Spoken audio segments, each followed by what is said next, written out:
If you're not assessing, you're guessing, and this is just one of hundreds of assessments that can be found in my members only section. If you'd like to learn all of the assessments, then consider becoming a channel member. But for right now, let's get our assessment on.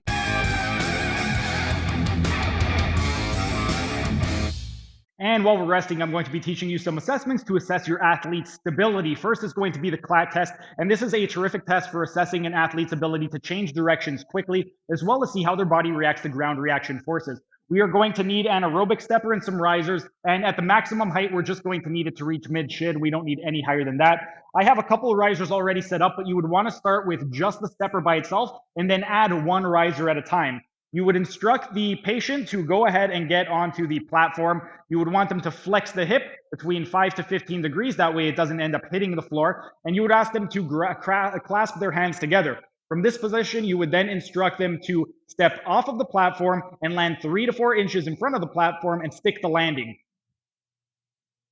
Now, what are we looking for this test? If they end up going into a valgus knee after they land, that can indicate weakness in the vastus medialis. If they have a medial hop or pronation of the foot, that could indicate weakness in the adductors. If they end up having excessive hip flexion, that could indicate weakness in the gluteus maximus muscle. If they land and have an anterior hop, that could indicate weakness in the hamstrings. If they have an anteromedial hop, meaning they're going forward on a diagonal to the inside, that could indicate weakness in the semimembranosus and the adductors. If they end up having some type of lateral trunk flexion, could indicate weakness in the QL. And if they end up having a lateral hop or supination of the foot, then that could indicate weakness of the gluteus medius.